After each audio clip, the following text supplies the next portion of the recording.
प्राजस foundation में आप सबનું સ્વાગત છે। ડેલી બુસ્ટર ન્યૂઝ ડિસ્કશનમાં પ્રિલિમ મેઇન્સ અને ઇન્ટરવ્યુના પર્સપેક્ટિવથી આપણે ન્યૂઝની ડિસ્કશન કરીશું।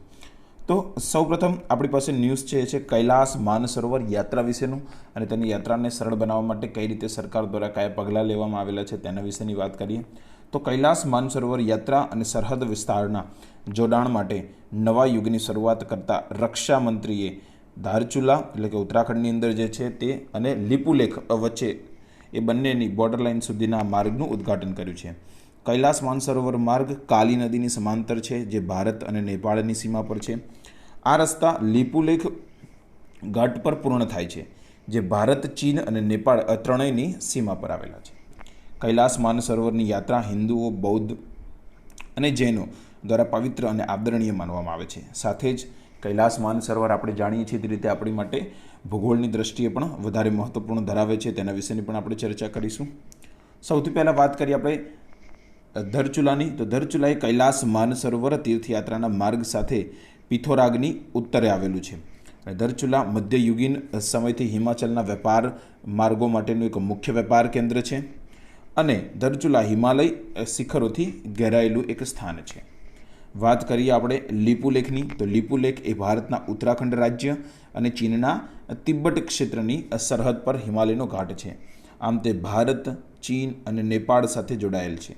નેપાળ દ્વારા અહીંના દક્ષિણ બાજુના કાલાપાની પ્રદેશ પર દાવો કરવામાં આવે છે જે ભારત દ્વારા નિયંત્રિત છે। અને આપણે જાણીએ છીએ કે જે આ સિંધુ નદીનું ઉદ્ગમ સ્થાન જે છે એ પણ માનસરોવરની નજીક એટલે કે માનસરોવરની ઉત્તર પૂર્વ બાજુ જે સિંધુ નદીનું જે ઉદ્ગમ સ્થાન છે જેને આપણે બોખારચુ હિમશિલા તરીકે ઓળખીએ છીએ ત્યાંથી આ સિંધુ નદી નીકળે છે। પરંતુ ઘણા બધા સ્ત્રોતની અંદર ફક્ત માનસરોવર બતાવવામાં આવે છે, પરંતુ સાચો સ્ત્રોત એ છે કે માનસરોવરની ઉત્તર પૂર્વે આવેલ બોખારચુ જે હિમશિલા છે ત્યાંથી આ સિંધુ નદીનો પ્રવાહ નીકળે છે અને જે બોખારચુ હિમશિલા છે એની ઉત્તર પૂર્વ બાજુએ ચેમયામડુંગ જે હિમશિલા આવેલી છે ત્યાંથી બ્રહ્મપુત્ર નદીનો પ્રવાહ નીકળે છે। એટલે કે આ બધા જે મુખ્ય નદીઓના ઉદ્ગમ સ્થાન પણ અહીંયા આવેલા છે જે આ લેખ સાથે જોડાયેલ છે, માટે આપણે એની ચર્ચા કરી।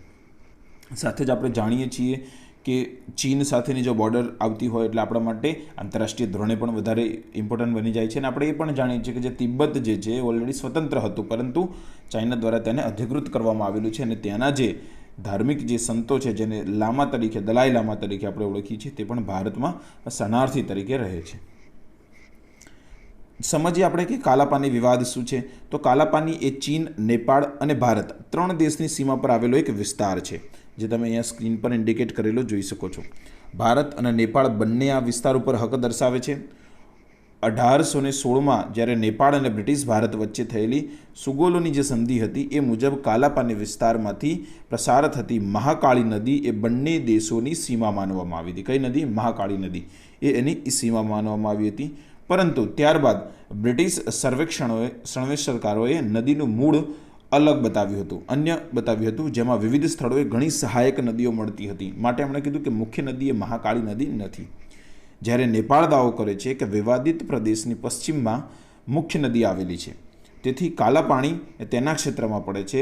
ભારત એક અલગ મૂળનો દાવો કરે છે અને તેના ક્ષેત્રોનો વિસ્તાર પોતાની અંદર સામેલ કરીને રાખેલ છે। પરંતુ કાલાપાની જે જગ્યા છે ભારત માટે વ્યૂહાત્મક રીતે એટલે કે સ્ટ્રેટેજિકલ રીતે અને આંતરરાષ્ટ્રીય ધોરણે પણ વધારે મહત્વપૂર્ણ છે, સુરક્ષાની દ્રષ્ટિએ પણ મહત્વપૂર્ણ છે, જેનું મુખ્ય કારણ છે કે કાલાપાનીમાં આવેલ લીપુલેખ જે ઘાટ છે એ ચીનની હિલચાલ ઉપર નજર રાખવા માટે ભારત માટે એક મહત્વપૂર્ણ સ્થળ તરીકે સેવા આપી રહ્યું છે। અને 1962થી આ સ્થળ ભારત તિબેટિયન બોર્ડર પોલીસ યાદ રાખજો ITBP દ્વારા સંચાલિત કરવામાં આવે છે। અને ITBP કયા સ્થાન ઉપર સંચાલિત છે? તો સૌથી વધારે એ ચીનની જે ભારત અને ચીન બોર્ડર લાઇન છે ત્યાં આગળ ITBP તૈનાત કરવામાં આવ્યું હોય છે। વાત કરીએ આપણે હવે વંદે ભારત મિશન। તો કોરોના વાયરસના ફેલાવને કારણે અને તેના પરિણામે લોકડાઉનને કારણે તેના ફસાયેલા નાગરિકોને પરદેશમાંથી પાછા લાવવાના પ્રયાસને પગલે ભારતે વંદે ભારત મિશન નામની યોજનાઓ શરૂ કરી છે।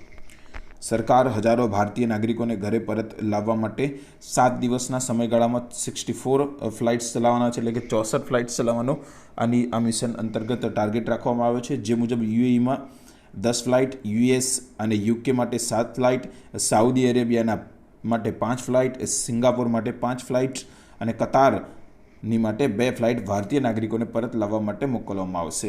અને આપણે જાણીએ છીએ કે કોરોના વાયરસના કારણે ઘણી બધી જગ્યાએ આપણા જે ભારતીયો ફસાઈ રહેલા છે તેમને લાવવાનું આ કોશિશ કરવા માટેનું આ એક માઇલસ્ટોન મિશન જેને કહી શકાય એ સાબિત થશે. અને સાથે સાથે એ પણ વસ્તુ છે કે આપણા દેશની અંદર પણ જે પરપ્રાંતીય લોકો જેને આપણે કહીએ છીએ, પણ ખરેખર પરપ્રાંતીય તો ના કહેવાય, આપણા દેશના જે લોકો છે પરંતુ અલગ રાજ્યની અંદર રહે છે, એમનું મૂળ રાજ્ય અલગ છે, તો તેવા લોકો પણ પોતાના ઘરે જઈ રહ્યા છે.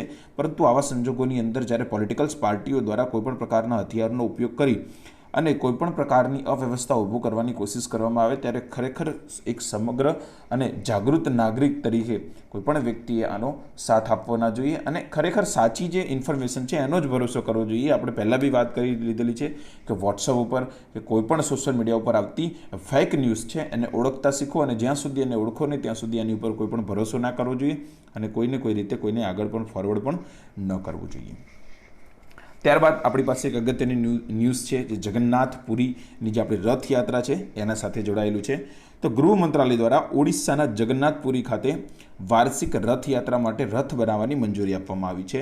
પરંતુ સાથે સાથે હોમ મિનિસ્ટર મંત્રાલય દ્વારા એ પણ કહેવામાં આવ્યું છે કે સોશિયલ ડિસ્ટન્સ એટલે કે સામાજિક અંતરના જે ધારાધોરણો છે એનું સમગ્ર પાલન કરવામાં આવે એ જરૂરી રહેશે અને એની સાથે જો કરવામાં આવશે તો વધુ સારી રીતે આપણે આ કોરોના સામે લડી શકીશું. આ વર્ષે રથયાત્રા 23 જૂન 2020ના રોજ યોજવાની સંભાવના છે.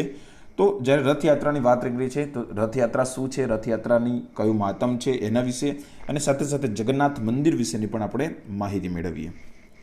જગન્નાથપુરી રથયાત્રાની વાત કરીએ તો રથયાત્રા એક હિન્દુ ઉત્સવ છે જે ઓડિશાના પુરી ખાતે ભગવાન જગન્નાથ સાથે સંકળાયેલો છે. પરંપરાગત ઉડિયા કેલેન્ડર મુજબ ત્રીજા મહિનામાં અષાઢના શુક્લ પક્ષના બીજા દિવસે તહેવારની ઉજવણી કરવામાં આવે છે, જેને આપણે સામાન્ય રીતે ગુજરાતી માસ પ્રમાણે જોઈએ તો અષાઢી બીજ તરીકે આપણે ઓળખીએ છીએ. તે 9 દિવસ લાંબી ચાલતી ઘટના છે જેમાં પુરીના સરદાબાલી નજીક મૌસીમા મંદિર જે આવેલું છે ત્યાં થઈને ભાઈ બલભદ્ર અને બહેન સુભદ્રા સાથે ભગવાન કૃષ્ણના વૃંદાવનથી ગુંડિયા મંદિર જાય છે. ત્યારબાદ રથયાત્રા મુખ્ય મંદિરમાં પાછી ફરે છે અને આ પરત પ્રવાસને બહુદા જાત્રા તરીકે પણ ઓળખવામાં આવે છે.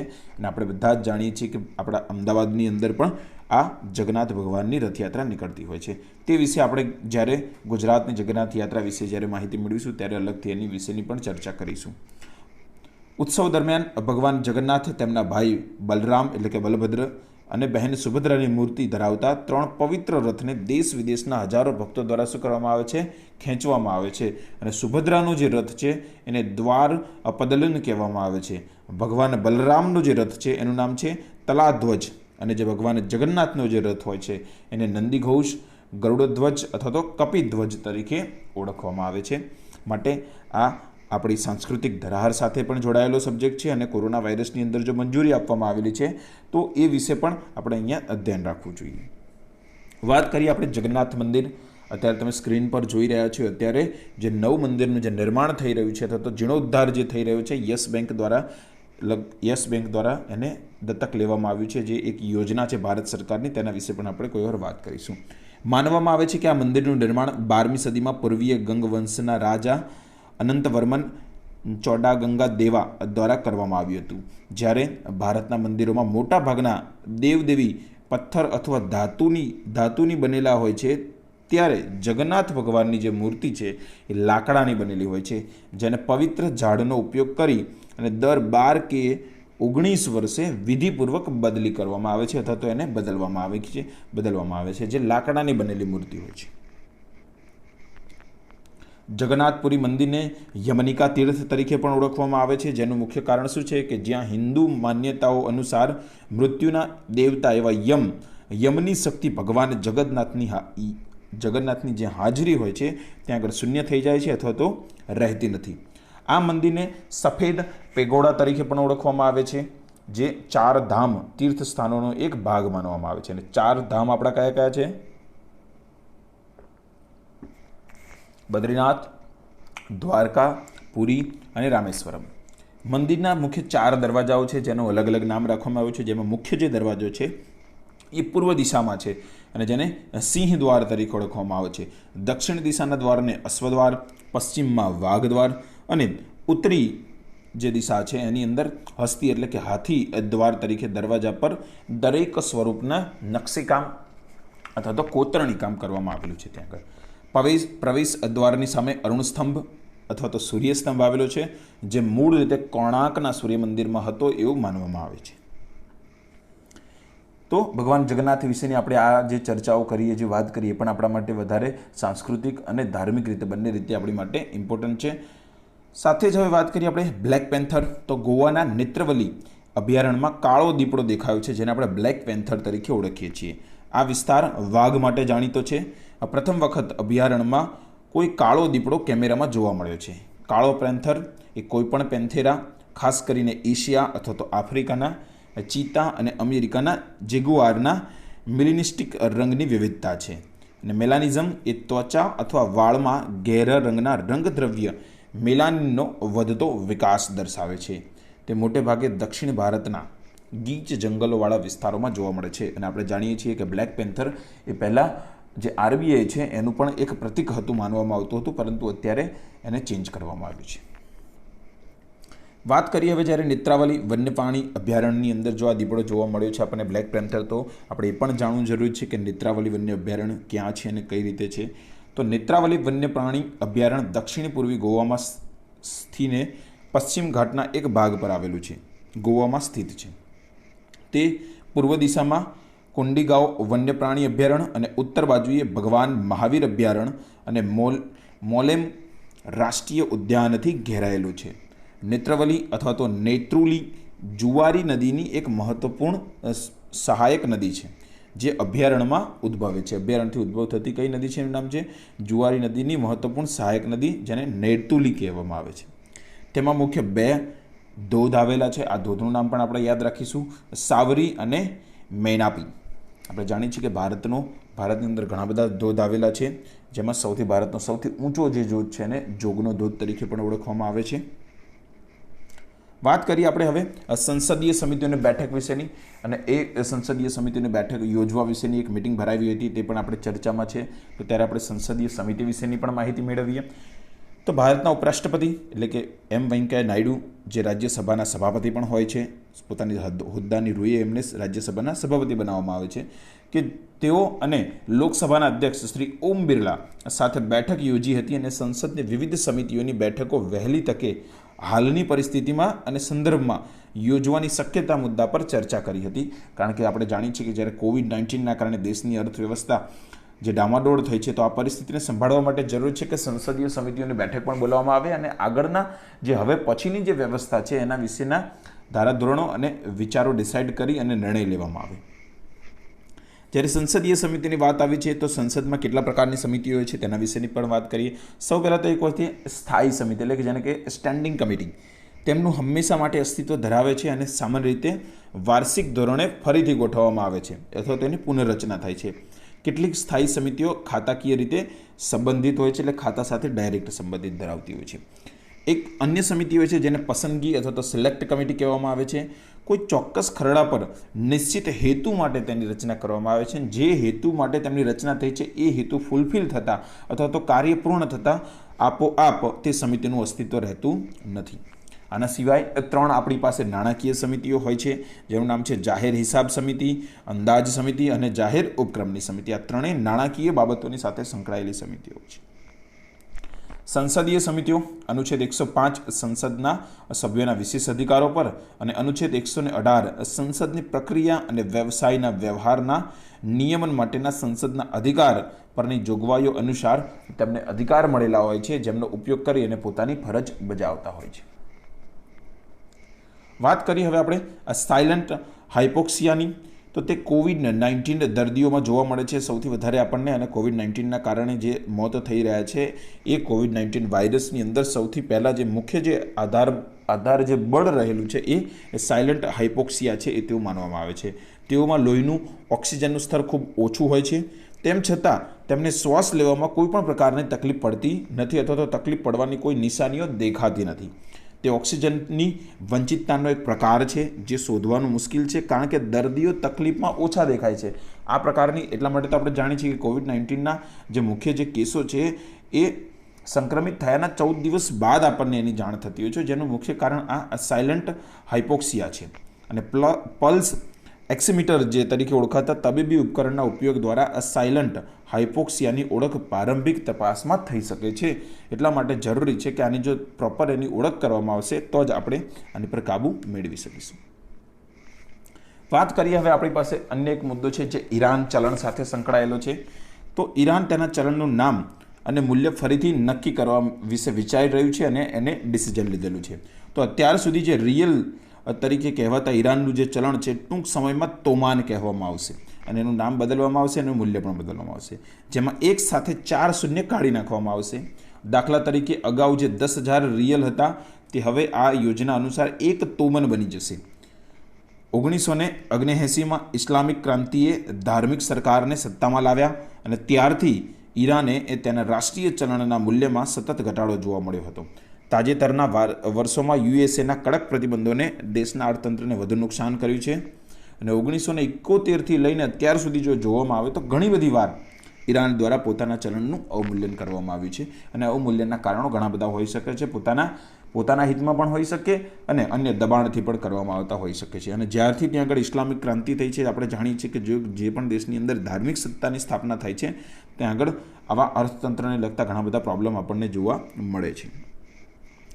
1979ની ઇસ્લામિક ક્રાંતિ જ્યારે પશ્ચિમના દેશો સમર્થિત શાહની સરકાર પડી ભાંગી અને મુલ્લાઓ દ્વારા સત્તા સંભાળવામાં આવી ત્યારે ઘણા ઉદ્યોગપતિઓ કન્નડ ગતિના ડરથી તેમની સંપત્તિ છોડી અને દેશ છોડી અને ભાગી ગયા હતા. 1989માં ઈરાન ઇરાક યુદ્ધનો અંત થયો અને ત્યારબાદ તેના વિખરાયેલા અર્થતંત્રને ફરીથી બનાવવામાં ઈરાનને લગભગ 8 વર્ષનો સમય લાગ્યો હતો. રાષ્ટ્રપતિ મહમૂદ અહમદીની જાદના કાર્યકાળના છેલ્લા વર્ષોની જ્યારે વાત કરીએ કે જ્યારે તેમણે 2013માં તેમણે સત્તા છોડી હતી એ પહેલાંની વાત ચાલે છે. તો ઈરાનને તીવ્ર આંતરરાષ્ટ્રીય પ્રતિબંધો લાદવામાં આવ્યા હતા જેની અસરમાંથી હજુ સુધી પણ ઈરાન ઉભરી શક્યું નથી. રાષ્ટ્રપતિ ડોનાલ્ડ ટ્રમ્પે જે અમેરિકાના રાષ્ટ્રપતિ છે તેમણે પરમાણુ કરારમાંથી યુએસએનું બહાર નીકળવાનું નક્કી કર્યું. તેને સૌથી મોટા ઝટકા તરીકે જોવામાં આવે છે. ઈરાને 1979 પછીથી આર્થિક આફતોનો સામનો કરવો પડ્યો હતો જેમાં આંતરરાષ્ટ્રીય પ્રતિબંધો પણ હતા, જેમણે તેલ વેચવાની તેની ક્ષમતાને ખૂબ મર્યાદિત કરી દીધી હતી, જેના પરિણામે તેના આવકના મૂળ સ્ત્રોત બધા સુકાઈ ગયા હતા. અને આપણે જાણીએ છીએ કે જે આર્થિક પ્રતિબંધો લગાવ્યા હતા જેના કારણે જ્યારે એમના મુખ્ય જે આવકનો સ્ત્રોત છે એ જ જો છીનવી લેવામાં આવશે તો એના પર જ પ્રતિબંધ લગાડવામાં આવશે તો સમગ્ર અર્થવ્યવસ્થા ઉપર બહુ જ માઠી અસરો પડતી હોય છે. વિદેશી ચલણની પ્રાપ્તિ માટે સરકારે કડક નિયમો પણ લાગુ કર્યા છે, જેના પગલે દેશની અંદર ઈરાની એ સિવાયની રોકડ માટે કાળા બજાર વિકસ્યું અને રાષ્ટ્રીય ચલણના મૂલ્યમાં ઘટાડો થાય છે. તો જ્યારે કોઈ દેશ નબળો દેશ હોય છે અથવા તો તેની આર્થિક વ્યવસ્થામાં નબળાઈ આવે છે ત્યારે ઘણી બધી રીતે જોવા જઈએ તો તેની મૂલ્યની અંદર અવમૂલ્યન જોવા મળે છે અને પરિણામે એવું થઈ શકે કે એની જે વસ્તુ છે એ નિકાસ કરવા ઈચ્છી રહ્યા છે એ વસ્તુની માંગ વધવાની શક્યતા છે, પરંતુ એની માટે ઉત્પાદન જરૂરી છે. જ્યારે ઉત્પાદન જ તમારી પાસે પોસિબલ ના હોય ત્યારે આયાતિત વસ્તુનો ભાવ શું થતો જાય છે? વધતો જાય છે. તો ઘણા બધા આયાનો આપણે આ સિવાય પણ આપણે અવમૂલ્યન વિશેની વાત આપણે કરી ચૂક્યા છીએ અને કઈ રીતે ભારતીય મુદ્રાનું અવમૂલ્યન થયું હતું એ વિશે પણ આપણે વાતચીત કરી હતી. તો આજના ડેલી બુસ્ટરમાં ન્યૂઝ ડિસ્કશન આપણે અહીંયા પૂર્ણ જાહેર કરીએ છીએ અને જો હજુ સુધી તમે આપણી ચેનલને સબસ્ક્રાઇબ ના કરી તો સબસ્ક્રાઇબ કરો. ટેલિગ્રામ ચેનલ ઉપર જે આપણું મટીરિયલ મૂકવામાં આવી રહ્યું છે, ખાસ કરીને આર્ટ એન્ડ કલ્ચર વિશેની જે મટીરિયલ મૂકવામાં આવ્યું છે તમે જુઓ અને તેમાંથી તમે ઘણી બધી સારી એવી માહિતી મેળવી શકશો. અને પ્રાજોસેફ ફાઉન્ડેશનના જે સોશિયલ કનેક્ટિવિટી નેટવર્ક જે આપણું છે એની સાથે તમે જોડાઓ અને દરેક એપ્લિકેશનો જે આપણી છે એનો યુઝ કરો કે જેથી કરીને તમે નોલેજના અંશ સુધી તમે એની પ્રાપ્તિ કરી શકો છો. Thank you very much.